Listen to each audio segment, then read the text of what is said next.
Welcome inside the Woody Hayes Athletic Center, where Ohio State just held its 9th practice of the spring, and we had the opportunity to speak to Andy's favorite position group on the team, and a position group that certainly warrants a lot of focus for Ohio State this spring, that being Ohio State's offensive line. Andy, what were your biggest takeaways from today? Yeah, I think talking to Josh Frye, talking to Luke Montgomery, talking to Taker Shapola, that right side is the most interesting part of this offensive line, I think, because of the position competitions that are ongoing there. I think for me, Josh Frye is a guy that I've questioned his ability to play tackle at the highest level before just because of some of the speed rush blocking issues he's had. But clearly a guy that's very dedicated to his craft, is putting in the time, and the coaches have a lot of confidence in him. He's got confidence in himself, but it was good to hear him talk about going back on the Cotton Bowl and evaluating his play there, because he said it wasn't up to the standard that he expected. True of the entire offensive line, but Josh Frye's development and whether he plays tackle or guard, he's been working at tackle. The first team offensive line we've seen has him at right tackle, but guard is also an option that's on the table for him. His progression and development, because of Ohio State's commitment to him, is going to be very key for the success of that right side. Yeah, and I talked to Luke Montgomery a little bit, and he said he has been just at guard so far this spring. So, we thought going into the spring, again, maybe they'd kind of move him around. It sounds like they're pretty committed to looking at him at that guard spot right now. And so you would think, as of right now, the most likely first-team combination on that right side is Luke Montgomery at right guard and Josh Frye at right tackle, but still some things to be worked out there. I think the same is true at center, where I think Seth McLaughlin is probably the front runner to be the starting center, but Carson Hinsman is still very much in that competition as well. And I thought that he was very mature and insightful talking to him today, to where he realized that last year maybe he wasn't quite ready to be thrust in there as the starting center as a second-year guy. That he felt like he was prepared at the time, but in hindsight, he looks at stuff he's doing this spring and thinks, man, I'm so much farther ahead than I was a year ago. So, for a guy who was thrust in, having never played a snap at Ohio State before, and then is immediately the starting center last year, that was a tough spot for him. And so, I think he's a guy that people shouldn't write off as somebody who has the potential to still be a really good center for Ohio State. As he mentioned, he's still bulking up. There were times last year he was playing at only 280 pounds. He's now 298 and trying to get over 300. But, he's a guy that's still, competing in that center job. It sounded like, he handled the benching in the Cotton Bowl pretty maturely. And so, I'm intrigued to see, does he make that a real push? Because you think back to last year, they brought in a transfer center and Victor Cutler, and the thinking was he was going to be the starter, and then Carson Hinsman ended up beating him out for that job. So he's certainly somebody who's going to compete for that job. I think Seth is still the front runner at that position, but a competition there as well. He's got talent, no doubt about it. Carson does. There's a reason he was a borderline top 100 recruit, and a reason obviously Ohio State recruited him.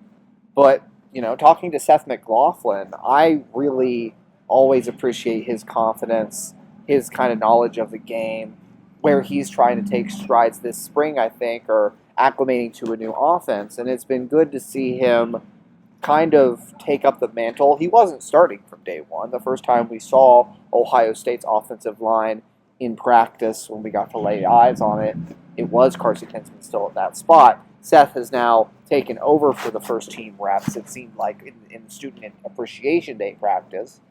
And talking to Justin Frye, I think one thing I was curious about is, as a center, how hard is it to get that sort of command, get that sort of chemistry that you need on the field to direct pass protections, do the things a center needs to do? And is that difficult coming into a new location with a new set of guys? And to what Frye said, I think, yes, to some degree. Obviously, you've got to adjust and develop chemistry with a new set of teammates, but it's something that's more innate, too, in having all those reps, knowing. He said the first thing for Seth was just learning terminology. And so I think that on-field command that he possessed at Alabama and having that experience is something that has given him a leg up over Carson. And I fully expect him to be the starting center this fall. But I will say, Carson, if he's taken those steps that it sounds like he might have taken, will provide good interior depth because he could also play guard for this team if needed. Now, offensive line was the focus of today's interviews, but we're potentially on the cusp of some big news for Ohio State here today as well, as there have been multiple reports over the past couple days that Ohio State is focused on Oregon running backs coach Carlos Locklyn as its replacement for Tony Alford. As we sit here around noon on Monday, nothing has been finalized yet, but there have been reports. I know 24/7 Sports' Matt Zenitz, I believe, was the first report, but a contract could be finalized as soon as today. And so it does seem like Ohio State's running back search is about to come to an end. No coincidence on the timing there, because Carlos Locklyn, had he left Oregon before April 1, would have owed Oregon his full buyout. But as of today, that buyout drops to 50%. And so if you're looking for a reason why this running back coach search has taken a few weeks, that's certainly a dot that you could connect there. But, I think if this hire ultimately comes through, I think it's a pretty good hire for Ohio State. This is a guy who's got a pretty unique story. He actually, when he started college coaching at Memphis, he was actually working as a correctional officer in a prison, and he was actually doing that at the same time while working part-time at Memphis. And then he impressed the staff at Memphis so much that he quickly moved up the ranks there, ended up at Florida State, and then has been a running backs coach for the last few years. The last 2 years at Oregon, you look at his 2 years at Oregon, they have ranked in the top 6 in the country in rushing yards per attempt in both of those seasons. And so he's gotten very good production out of his players. Seems like someone who players really like, and just based on brief clips and interviews I've seen from him, seems like a kind of guy who would be a good fit for the kind of culture that Ryan Day is trying to create here at Ohio State. Yeah, I'll be interested to see how he handles the recruiting trail, getting out and hitting it. Some of the key running back targets Ohio State has, like Jordan Davison, getting those relationships built. I think that's the part of him that, had a couple years at Oregon, sure, but there's still an unproven side of that, maybe. Still a great story to see, coming to Oregon from Western Kentucky and accomplishing some of the things. Obviously, Chip has his Oregon connections. They've never coached together before, but it will be, I think, a very smart hire for Ohio State just in terms of stabilizing the room, getting someone in there. Not that you needed a huge development this offseason with Travion Henderson and Quinshon Judkins in tow, but getting someone in there who can help develop the next wave when you talk about Dallin Hayden, James Peoples, those types of backs, and then getting back on the recruiting trail, like I said, and really having those relationships, getting them to grow and build. And the interconference poaching of running backs coaches continues. It still feels a little bit weird to say that with Oregon, but with Tony Alford going from Ohio State to Michigan, and now it looks like most likely Carlos Locklyn leaving one of the Big Ten's newest teams,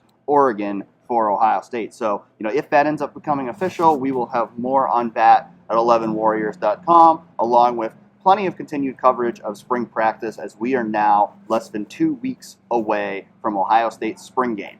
Thank you for joining us for another episode of Press Coverage, and we will catch you next time.